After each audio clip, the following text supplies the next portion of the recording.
Right, there we go. We are now live on YouTube, so welcome to everybody out there. And good evening, everybody, for Ron's great part two. Ron Gray part two, yeah. Yeah. Not 50 Shades of. No, that's a thought we don't need, isn't it? Or even Great Expectations. No, another part. No.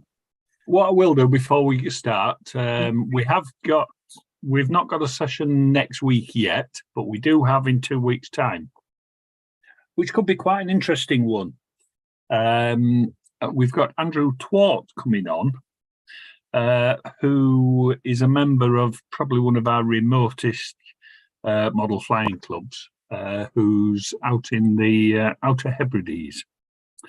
So he's going to talk about the challenges of flying out there. And also, I'm just bringing up some extra details, but he's designed an aircraft specifically for the conditions they get. Primarily wind, I think, is the biggest problem they've got. He was hoping to be joining us tonight, but he was on the mainland and the ferry had broken down, so he couldn't get home. Okay. So in 2 weeks' time, that should be an interesting one. There's something a little bit different, so I'm quite looking forward to that one. So yes, so we'll get the email out for that as normal. So, and I think it's now over to Ron and Barry for tonight's session. Okay, thank you. Okay. I'll just share my screen. Okay.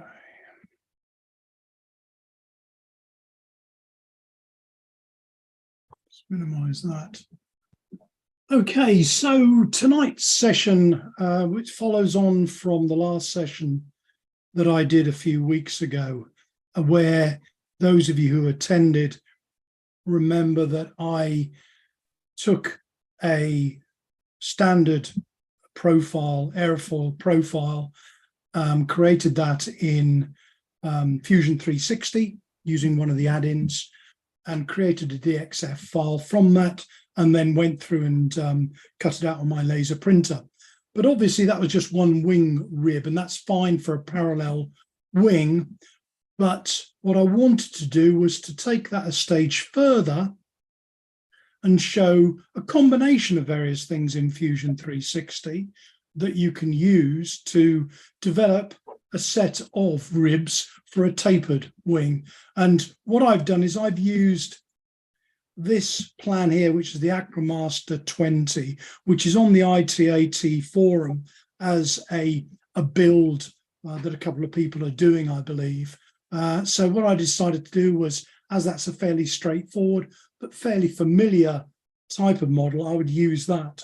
Notice it's got a symmetrical wing section, not flat bottomed. So the purpose of tonight is to run through how I would achieve that collection of ribs that would be ready to send to my laser cutter to cut out. And it's going to introduce, depends how au fait you are with Fusion 360, but it's going to introduce some additional functions to do this. So I'll go through that as we plow on through the presentation.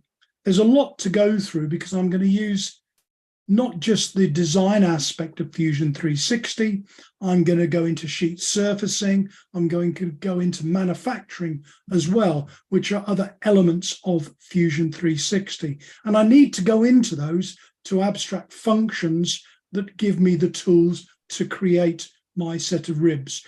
And yes, I know there are third-party software products in the marketplace, as we spoke last time, that can do this for you, but this is one bit of software, Fusion 360, that as I use it for my 3D printing, I use it for 2D design work and for laser printing. So it's a jack of all trades. I won't say it's the master of all of them, but it's not fell short of that. So the first thing I would need to do is to take this plan through into Fusion 360. Now, most plans come in a PDF type format. You cannot take a PDF into Fusion 360. You have to have a different type of image file, a PNG, for instance. Now, fortunately, with a Mac, that I'm working on, that I work on, I can just export a PDF and create a PNG from it. There's free software around, Acrobat Reader, I think. You can no longer do that in the straightforward Reader version, but they will try and sell you the full-blown Adobe Acrobat, but they also give a free online version where you can do the PDF to PNG conversion.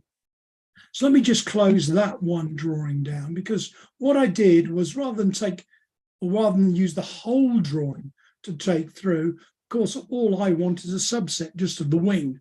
I just need the layout. That's all I need. So I just took this sample, this cut of the main drawing, saved this, and this is the one I saved as a PNG and then imported it. And just to save a bit of time, I've already imported it, but the function that we use is insert canvas there. That in Fusion 360 allows us to, as it says, place an image on a face or a sketch plane. And as it says, select a face, then select the image to import. You don't actually have to select the face first. You can tell it where it's going to go once you've done the import. But fundamentally, I've stuck it on top of my desk so that it is just like the drawing. Now, before I go any further with this, I need to tell Fusion 360 the scale of this drawing, because it's just an image. It knows nothing else. It's not built into it, so I have to scale it. So you can see across on the left-hand side of Fusion 360 under canvases, there's my wing that was imported. So just a simple exercise of right mouse click, calibrate, and then select 2 points. So I'm going to go here on the left-hand side of the spar on the center line for the first point and go to my wing tip there. It says it's 17 millimeters, obviously, because that's the size of the image. So I'm just going to tell it it's 700. I'm going to call this a 1400 wingspan plane. I think it's 1360 something or other, the actual plan, but I'm going to call it 1400. So 700. So that's obviously made it a lot bigger.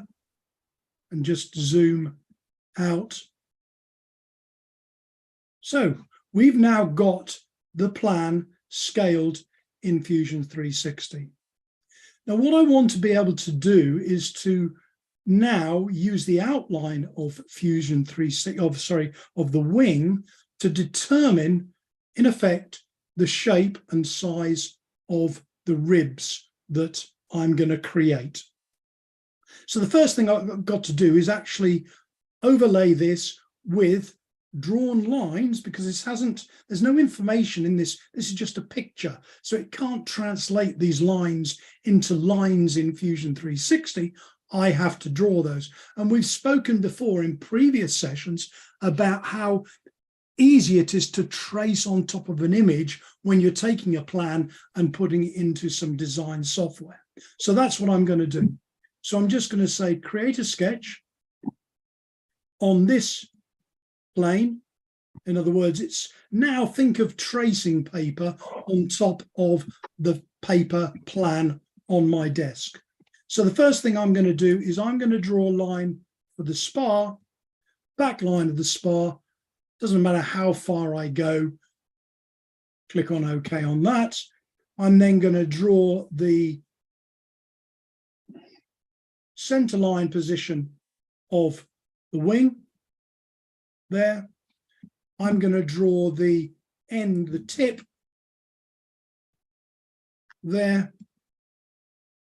And then I'm going to draw trailing edge.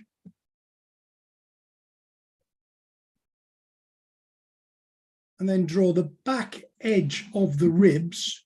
And I'm not worried too much about the fact that I'm not going into a notch in the trailing edge. I'm not going to go into that detail in this exercise. I'm going to click on that. But what I will point out is that when I did that, you'll see these two little lines appearing against these lines. There was a comment last time about constraints. What are the constraints at the top of the screen here? What do they do? What do they mean? Well, Fusion 360, as you draw things, it will automatically insert, when it thinks there are constraints, these constraints. And what these two mean is that these two are parallel. So the trailing edge there and the tip of the ribs are parallel, which is obviously a good thing. I'm going to now select from here. I'm going past the rib, going to go to my root there, and again going here and there. Now that one, as you can see, let's zoom in, isn't parallel. It's not a problem because I can just escape from that. If I want to, I can redraw that, delete it. Let's just zoom back out again. Click on my line there. Click on my line there. And now that's parallel. So the next thing I'm looking at is these lines are extending past, because they're like sketch lines. So I want to trim those. If you remember the last session we had, I used the trim tool to trim these down to size here.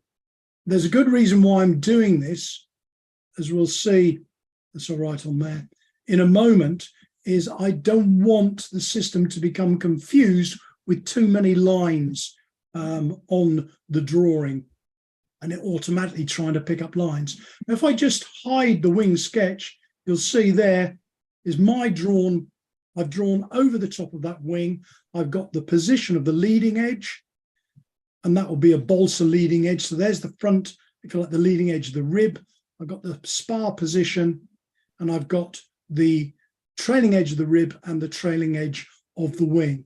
Now, obviously, I need the overall wing trailing edge and leading edge because the airfoil profile that I'm going to apply to this obviously needs to start and finish leading edge and trailing edge. Okay. Now, the next thing I need to do, talking about that, is just to finish that sketch. And it's always a good thing because if you're going to end up with lots of sketches when you're working in Fusion 360, you may end up forgetting what they actually refer to. So I'm going to just change that and rename that to, we'll say, wing layout. Okay. Because it's a sketch, you can always come back into it again. You can always bring the layout again. You can change it. You can modify it to your heart's content. It doesn't really matter. You can come back to it. And that's another good reason for naming the sketch, to tell you what it actually is. Right. So I've got the layout done of the main component parts. So I now need to put in a rib or an airfoil at the root and one at the tip. But to do that, I'll need to create, because obviously this is laying flat on my desk. And again, going back to the previous session, remember that we're working in 3 dimensions. So this is looking down on top of it. I need something to be at 90 degrees because that's where my airfoil for the root is, and ditto the tip. So what I'm going to do now is to insert what's called a construction plane here. And it's going to be a plane at an angle based on there, so 90 degrees. It disappears, that's fine. We're going to create another one. Now, if I just get rid of that, I'm just moving my screen around a bit, that's better. So if I look at my drawing now, you can see there's my plane that I've created, 90 degrees to the layout for the root, and there's my construction plane at the tip. If you wanted to, you can reduce the size of these. And certainly if you are producing a wing with, say, lots of solid spars in place, then in all probability, rather than having a massive jumble of construction planes on your work surface, you may want to change the size. Anyway, I've now drawn those. So what I'm going to tell it to do now is to create a sketch on this route and then a sketch on the tip, and those sketches are going to have the airfoil sections on them. So if I just hide that one, create a sketch, and I'm just going to tilt the work surface so I can see the layout. Now, bearing in mind that I'm creating a sketch at right angles to the layout, so that sketch that I'm creating doesn't know where the start and end point, the leading and trailing edge of the wing is. So there's a little tool in Fusion 360 that we can use to help us. If I just zoom in a bit, it's called the project, and we can activate it with the P key. And you notice there are little red dots appeared, and a little red dots appeared. Project 2 elements, click OK. I could, if I wanted to, finish that sketch there and have done with it.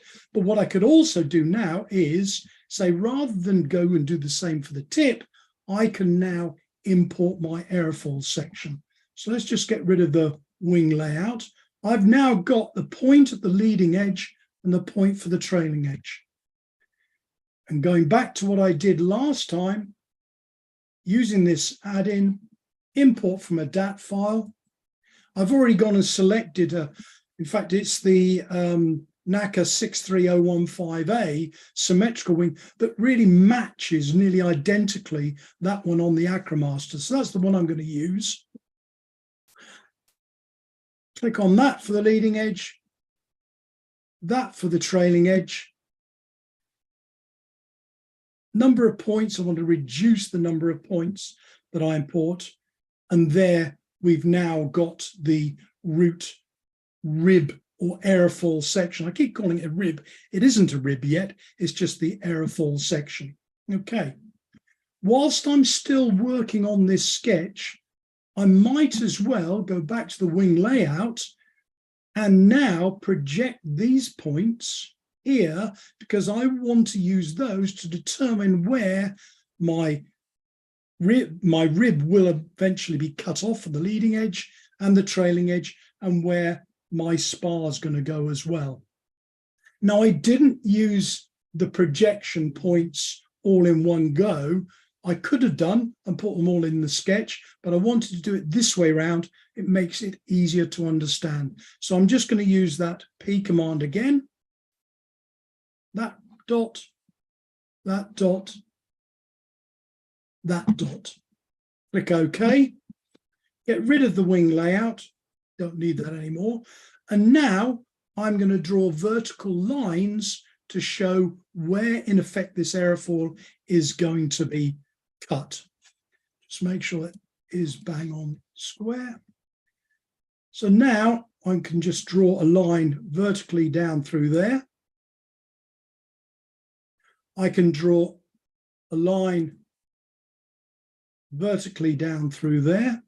These are, if you like, construction lines. I could have used them as construction lines, but I didn't bother. I'm just drawing solid lines. If I change them here, line type, to construction, they would appear as dotted lines. Okay. Now I'm just going to tidy it up by trimming it.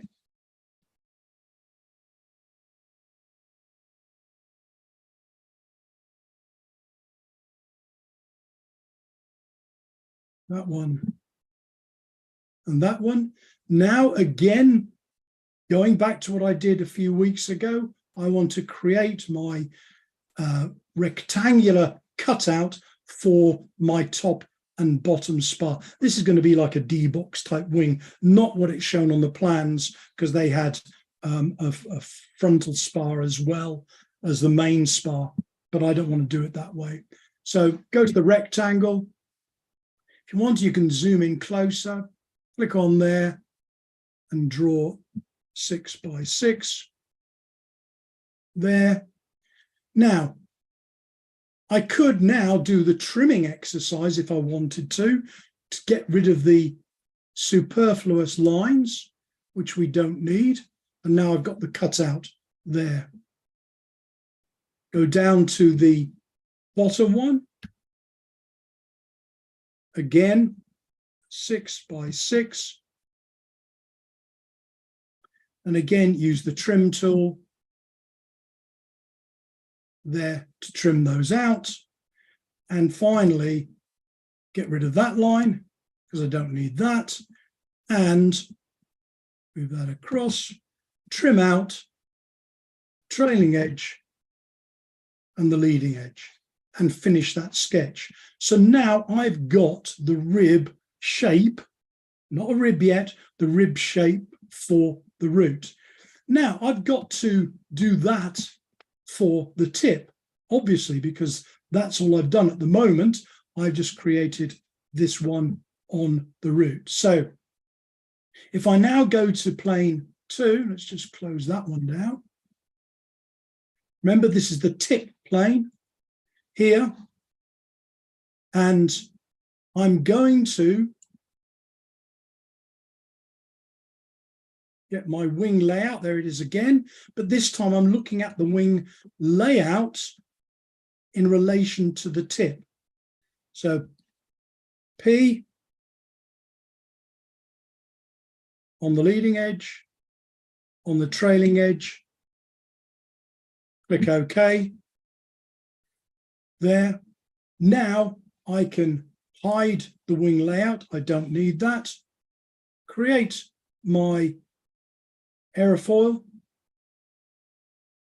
from the same DAT file.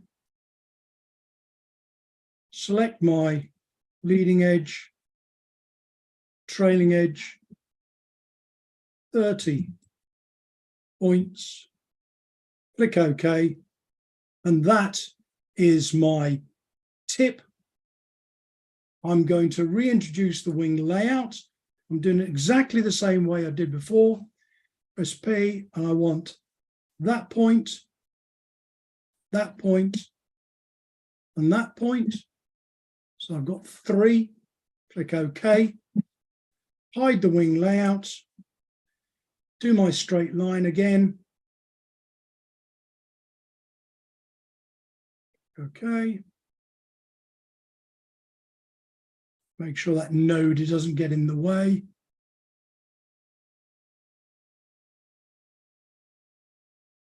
Which is always a bit difficult when they get a node in there. But that's the one we want. You can see there it's going through the center of that one and not that one. If that was a problem, by the way, what I could do is if I realized that was a problem, on the import, rather than 30 node points, I could select more node points, say 40, and that would make sure they would go either side. And on this one, there, escape, do my trim.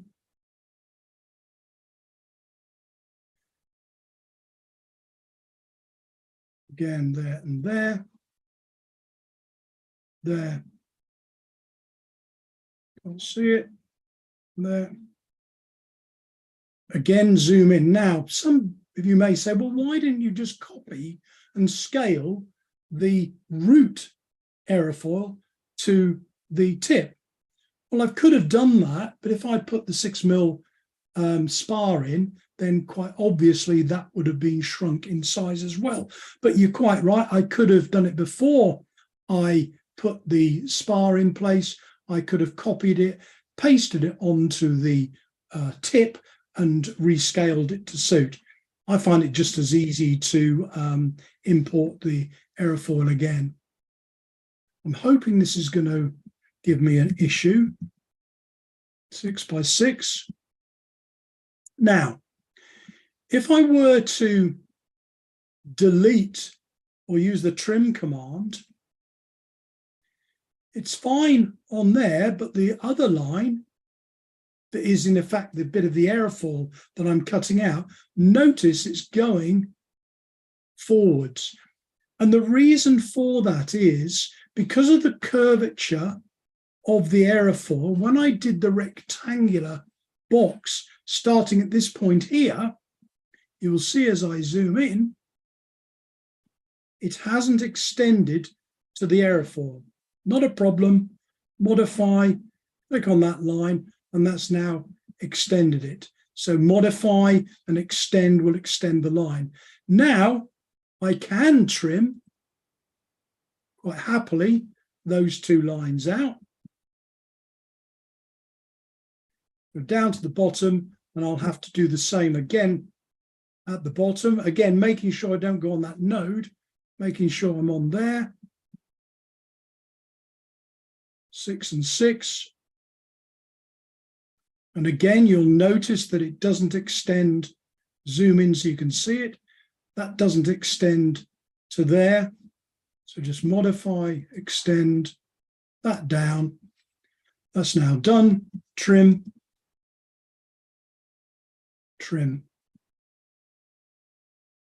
And just delete that vertical line there. And finally, as I did with the root section, trim there and trim there and finish the sketch.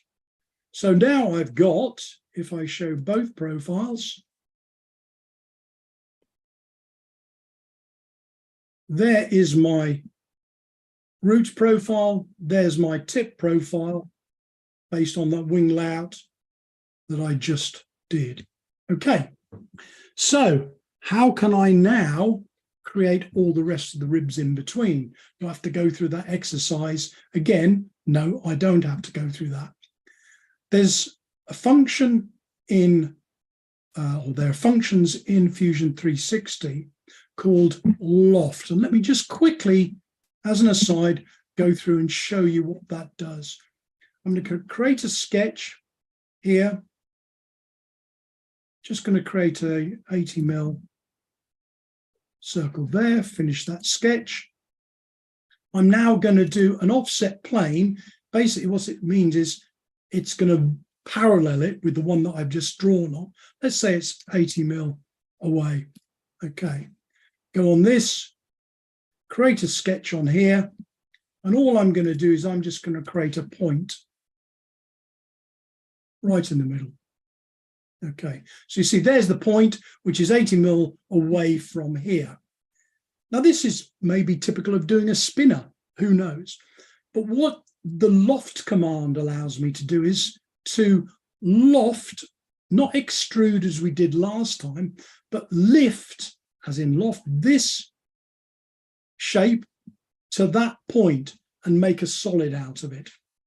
So we go loft, that to that, and there we've got a cone. Yeah, we as an aside, we can do other things. We can change that so the direction, so we can now move that and make that as a nice spinner nut and so on. There's a nice spinner and so on. They're all things you can do. That's the loft command. But if I went OK, that would create a new body, and that's a solid body from that. I just wanted to show you that as an aside, because that's what I'm going to do when I come into here. I want to loft this rib shape or this airfoil to there. However, I don't want to make it solid. I want to think of a cookie cutter, a pastry cutter, a gingerbread man cutter. You've got your pastry, you press it down and it cuts it out. I actually want to create that pastry cutter. And the way I do that is I change to what's called the surface. We're in solid mode at the moment. I'm now changing to the surface mode. And I can now say, okay, I want to create a loft. From there, oops, let's go. Sorry, I clicked on the point. Let's do that again. I want to create a loft from this. Get off the point. There. And you'll see what's happened. It has, if I click OK, it's created my cookie cutter. the shape of the wing skin, complete with the troughs there, which are where the spars are going to go. So great, I've got my cookie cutter. I've got my shape of my wing skin. Right. So I'm just going to give that a name. Wing skin. There. So what I now need to do is just hide that. I'm going to get my wing layout.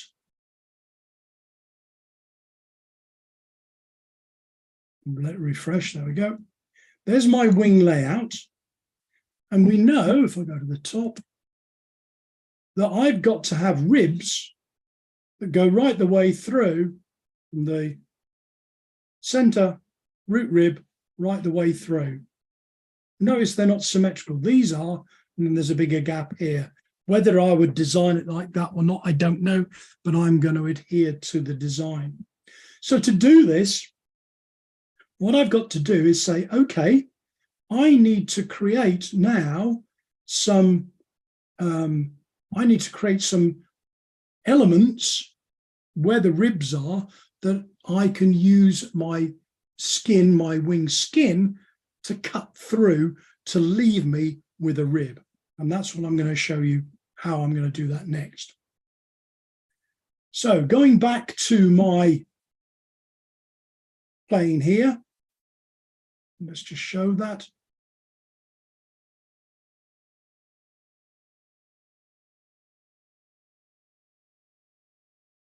Get it right, there we go, there.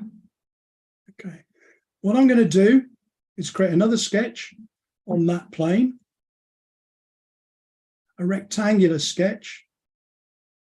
Normally, I suppose what I would do is have my wing skin showing, because it actually doesn't need to be that size, but I'll leave it like that. So there's my sketch. Now, a sketch on its own has got no real substance as such to it. So what I need to do is to give it substance, not a thickness, but it's like infilling the shape with something, but no thickness. And again, what we do is we go back to the surface command here, and we use this patch there. And what this will do is it will, in effect, fill that sketch in. Okay. So going back to my top view,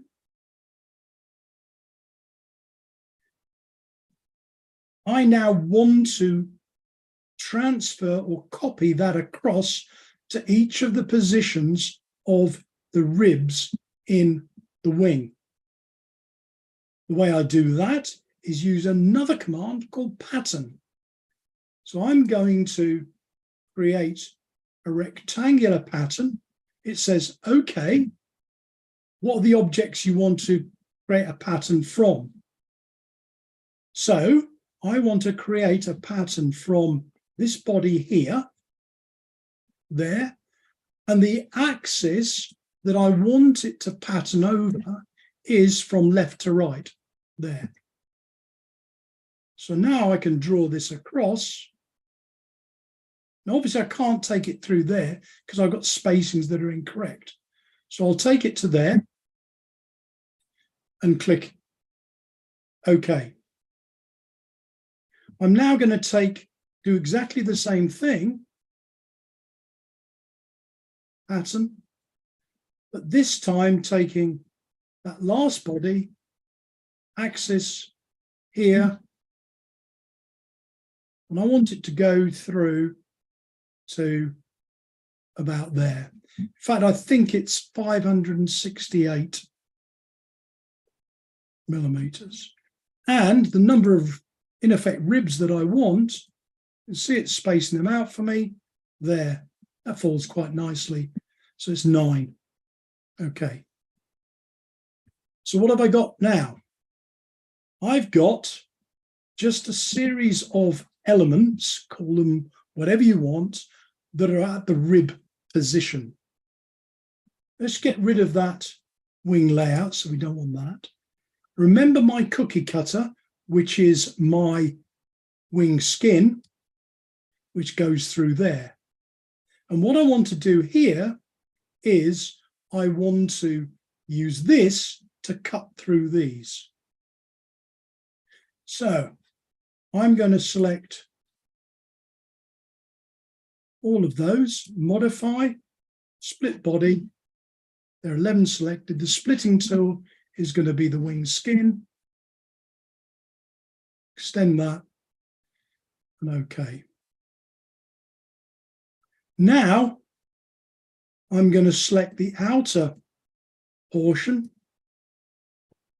of each of these, delete them, and I'm left with my wing ribs. All with me so far, hopefully.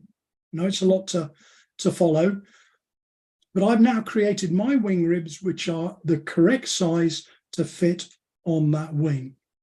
Now, last time when I did this exercise, I created the wing rib. I just had a sketch for the rib, and I was then able to export it as a DXF file and take that through to my Lightburn software. I can't do that with these ribs as such because A, they're not in the right plane. If I look at the top view, if I was to try and export these, I'll just export that. You know, that's not what I want to do. What I got to have is some form of tool that will take all of these and it will lay them down flat. So I can have one sketch with them all on there. So before I do that, what I need to do, and without going into the intricacies of what's the difference between bodies and components, apart from saying components hold sketches and bodies, for this next tool that I'm going to use, I need these to be components. So all I do is select that range of these bodies, create components from bodies. It's done it for me. Now, the tool that I'm going to use next is not a design tool. It's not a surfacing tool. It's a manufacturing tool, because if you think of the logic of Fusion 360, you're going through designing, surfacing, but the actual outturned product is a manufactured product, be it a router, be it whatever. It is a process of manufacturing that does that. So I have to use that. And the way that I do is go to design, manufacturer, and you'll see now this is all changed. The menu options have changed because they're all relating to fabrication and tools and goodness knows what else. I have to set up a model, manufacturing model there, and then I'm going to edit it, because what I want to do now is in the edit function, there is a beautiful little tool called Arrange. And as it says, quickly arrange items on a plane or sketch for manufacturing, because let's face it, that's what I want to do. Okay, so click on that. The components that I want, I've just highlighted those. There they are. The way it describes it is objects and envelopes. Envelopes is where you're going to put these. You'll notice that we've got orientate, rotate, and grain. I'm not going to go into all of that, but basically you can make these align to the grain of the product that you're going to, let's say, route at the end of the day. It's another add-on or add-in to it. Anyway, I want to put it onto this plane, flat in other words. I'm going to, well, I've already done it before. I'm going to say my sheet of balsa is 1200 long by 100 millimeters wide. To be quite honest, it doesn't make much difference in Fusion 360 doing it this way, because I can always change it in Lightburn software, but I'll do it like this. That's all I have to do. Preview it. And bang, that's now put all of those onto this surface. So I can click OK.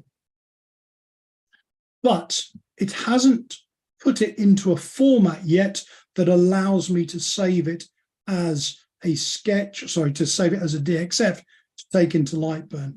So there's one little thing I've got to do is create that sketch. And remember my good old friend, the P project. I press P on the keyboard, click on that. But unfortunately, you can't collectively select them. Not that I'm aware of anyway. So I'm just selecting all these and that one. Go away. That's them all selected, I think. 11, 1, 2, 3, 4, 5, 6, 7, 8, 9, 10, 11, yeah. Okay, that. Finish sketch. And now I've got a sketch of those, which I can save as a DXF. I'm going to call it, because I've already got it there, replace it. Now go into my Lightburn software. Remember, this is the one that controls my laser cutter. Open that file, wing selection, wing rib selections, and there we've got them. Okay, I can change the orientation, rotate it through 90 degrees, bang, and good to go there. Like I said, once they're in here, I can maneuver these around myself. They're not fixed. I can maneuver them around. If it's not 1200 by 100, if I've got a bit of balsa, an off-cut balsa, I want to cut some ribs, I can do that as well. And then it goes over to my Lightburn software for cutting. That's it, guys. Simple. It's not. I accept the fact that it's not simple because it takes a bit of time getting used to the logic of what you're doing. But then when you sit back and think of the logic of what you're doing, then it becomes a lot clearer. So what am I doing? What have I gone through? I've taken a plan, put it on my desktop, and I've drawn over the top of it to let me know what the outline of the plan is. I've then created an airfoil section at the root, and I've created an airfoil section at the tip. I've then got the software to create a sheet skin of that wing. I've then said, this is where I want the ribs to be.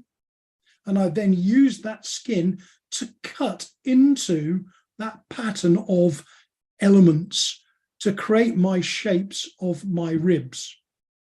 I've then taken that through to the manufacturing process, which allows me to arrange those flat face down on my worktop rather than at right angles, which then gives me the opportunity to export that information, or the sketch, I should say, as a DXF file, which I can then take through to Lightburn. Any questions?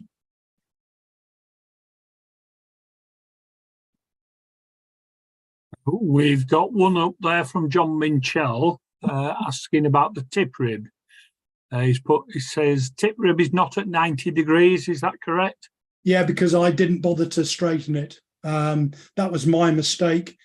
However, what it does highlight is the fact that you can have ribs that are not necessarily at right angles to the spar.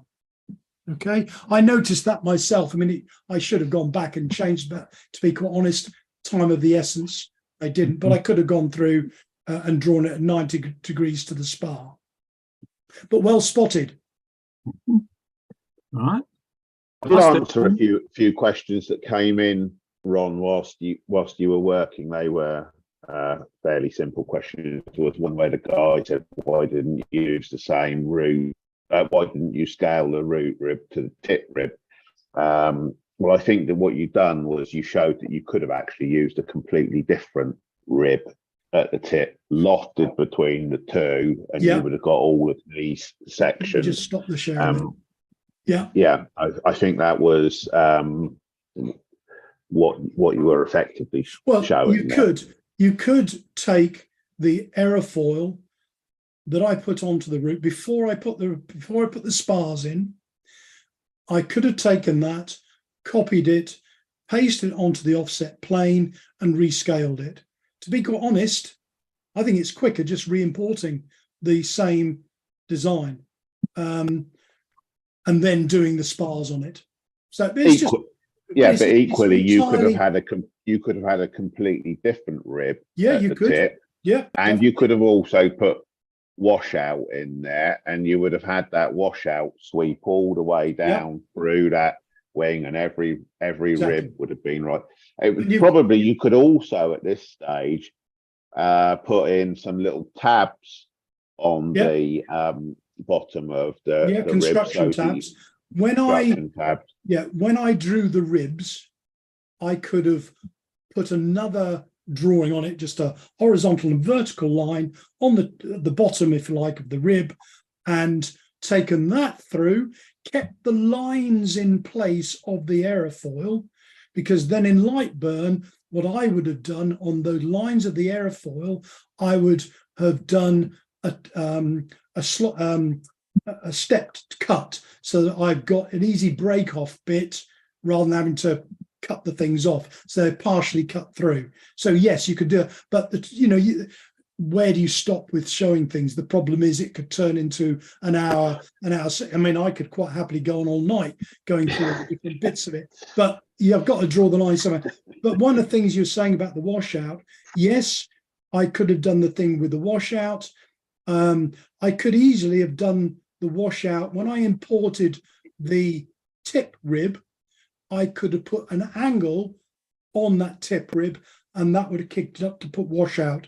This plan doesn't call for washout, but equally I could have done it. But also, taking your point, there's nothing to, let's say on something like a superliner, like a jumbo whatever, where you've got actual differing aerofoil section at maybe 3 or 4 different points in the wingspan.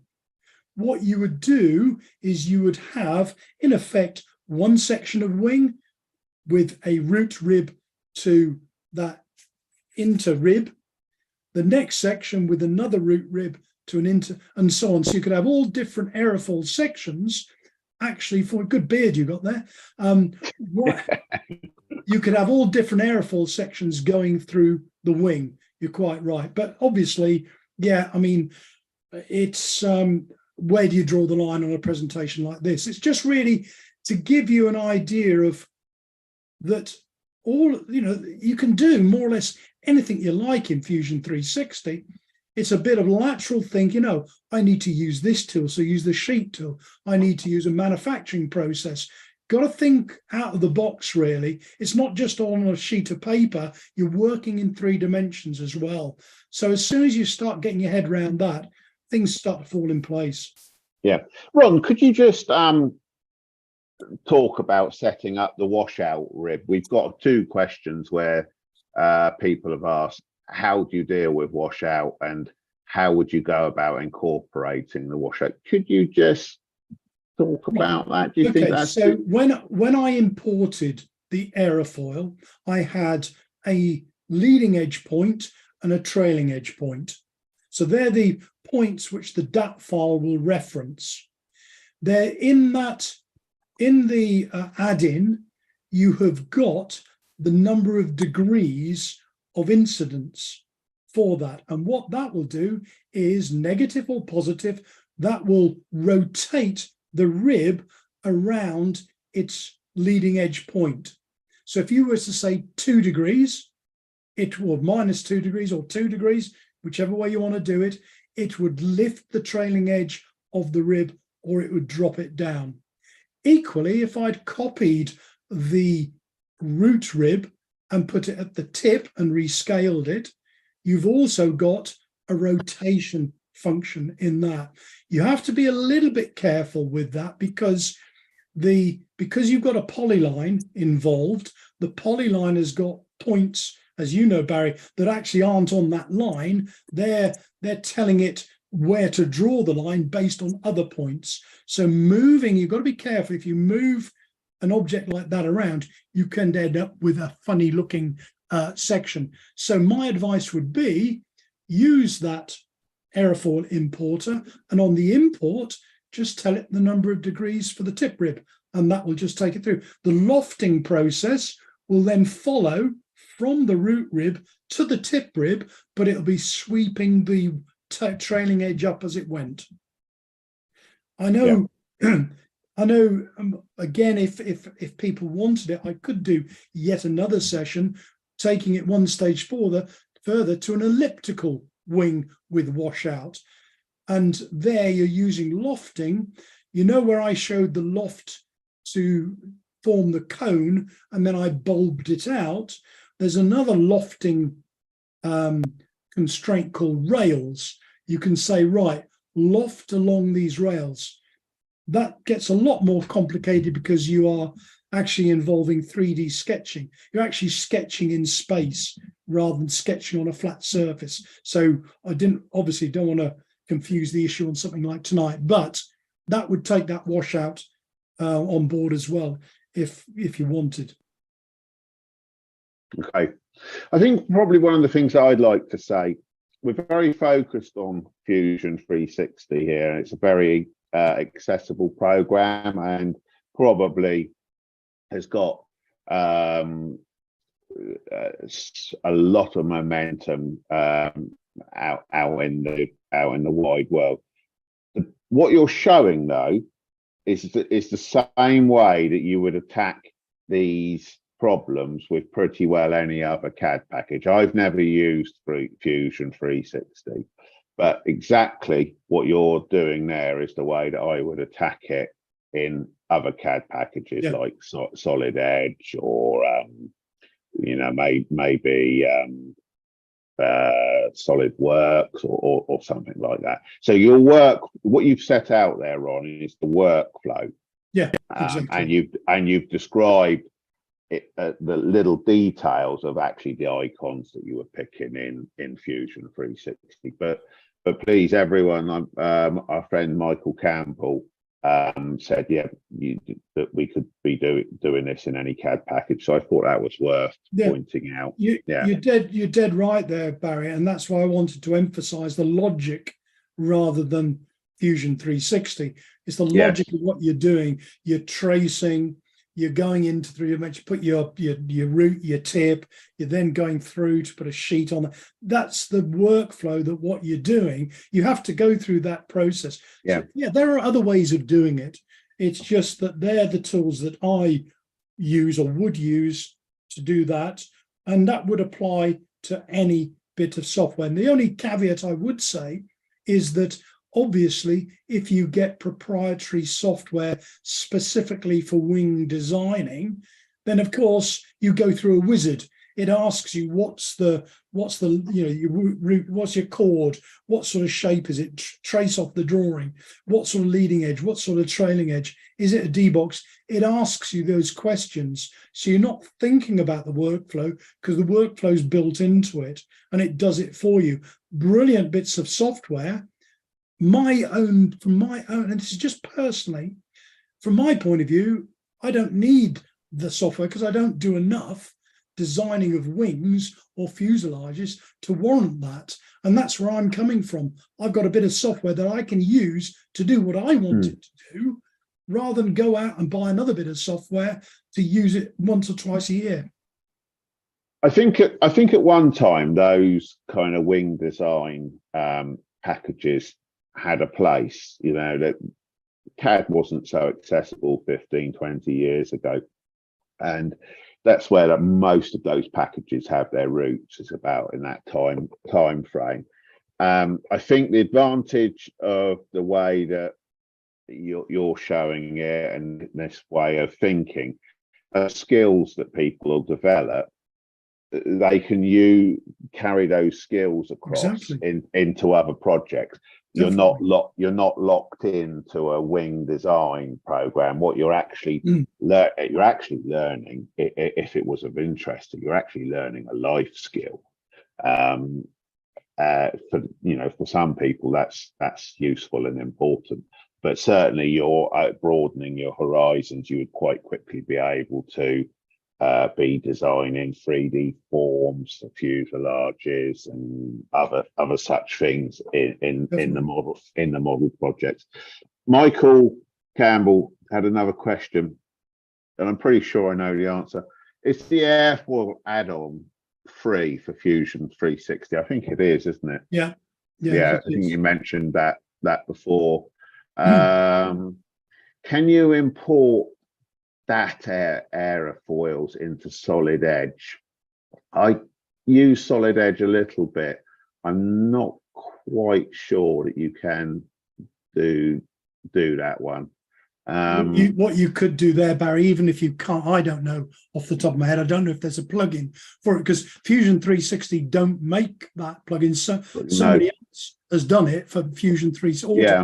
Have approved it. I don't know if the same in Solid Edge. But what you could do is take the DAT file and you could actually, in effect, draw an airfoil. Yes. And that as an image. What you're talking about is sort of entering the point data, the sort of XY coordinates to create the airfoil. Solid Edge is it's another free program. It's from Siemens. It's very similar to a CAD package called NX. It's kind of slightly stripped down NX. It's a very heavy, powerful package. It's free.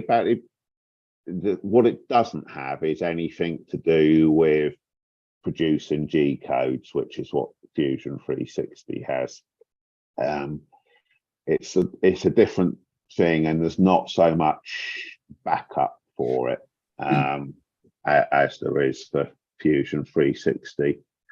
So John Minchin says, any mileage in someone writing down the steps as Ron described from a specific wing design program, so it can be a template for designing using Fusion 360.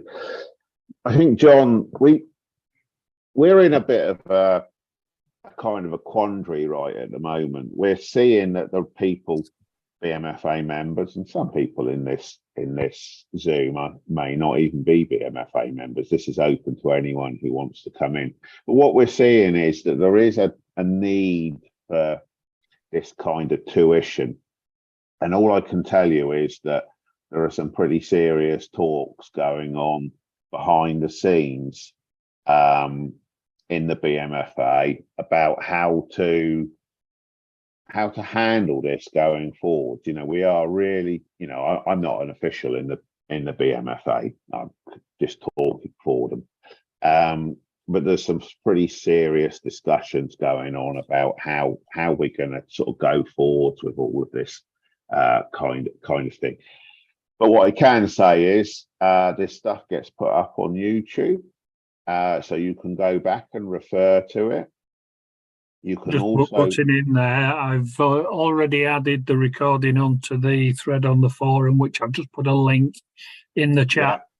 And you can ask specific questions there, which perhaps Ron will be able to answer if you think of something to Ron. I mean, that's the thing for everybody that's listening and watching. The ITAT forum is a great place if you've got questions about, because the way that it's been set up, it's you got CAD, you got 3D, you got laser printing, different software, all discussions about them. And I would strongly recommend put your questions on there, get into a conversation with lots of people about it. That is the platform to do that on. Yeah, I think the thing with anything like this, it's much better to ask your question on something like our forum, the ITAT forum. Ron and I and Andy, we see everything that goes on there, and everyone will be somewhat wiser by sharing that information. I mean, there's no secrets. Everyone wants to try and help get people going on this. I think Ron and I had a discussion before the start of this session, where a buddy of Ron's came over and had him cut out probably a fairly big bulkhead for a yak or something like that. And what you can see is you can actually do this work once you start working together. You can start doing this work really quickly, and it'll give you, instead of spending probably, I guess it could have taken an hour and a half to cut that bulkhead out with maybe some features in it by hand. Ron had it cut out in sort of less than 10 minutes. So what's the advantage to that? Well, it gives you an opportunity to be doing the next part for the model, or the next project, or the next sport. So you can, use the technology not only to make accurate parts, and certainly if you had to make 2 or 3 of the parts, let's say you were doing a club build or something like that, you'll really increase your accuracy, probably increase your enjoyment as well, and have more time to do other projects. That's my take on it. Okay, I think we haven't answered all the questions, but they've been answered, I think, in the presentation tonight. I think we have answered them all there, actually. Yeah, I think we have, the Andy, comments, the outstanding ones there, I think, yeah. Yeah, I mean, there's certainly, Phil Goff asked, yes, please, for the elliptical. Yes, please, for the elliptical bit. Yeah. I suppose we've probably got to do that Supermarine Spitfire wing. Yeah, that's right. It's got to be a Spitfire wing. We're not going to get away with it without it, are we? No. Okay. We've not got. Go on, Andy. I would say just a reminder for 2 weeks' time. No session next week. Yep. But the week after, a session about the challenges of operating in the Outer Hebrides, which leads on to the design of the Breezy Flyer, which is what. Sorry, Andy. Did you say a breeze block flyer? A Breezy Flyer. Yeah. How is it designed and its features? He's got so much wind and storm up there in the Outer Hebrides. I reckon you probably could fly a breeze block off of some of his hills. I reckon we could probably fly a breeze block everywhere tomorrow if you've seen the forecast. So that's, as I say, 2 weeks' time, but I'll get an email out to everybody in the next day or two with the registration details for that. I think we will switch to a 2-week program through the summer, Andy. With all the previous seasons with ITAT, we stopped in the summer, but we've got so much momentum and so much stuff going on with what we're doing now. When we started this, and we've got other things that need to come into ITAT as well. We're not just going to concentrate on manufacturing. So we'll switch to a 2-week sessions through the summer. We had some guys. Of course, if anybody's got a topic they would like to come on and talk about, by all means. That's right. It's open for everybody to take part. It's an open forum, and it's not as difficult as what it seems. Ron's very competent presenter, and we really appreciate him coming on board and he's added a new kind of flavour and style to it for us, and we're very appreciative of that. But anyone can come on, and anyone can suggest things to cover. We'll try and cover them. Okay, I think we're about there, Andy and Ron, aren't we? I think we ought to thank those on YouTube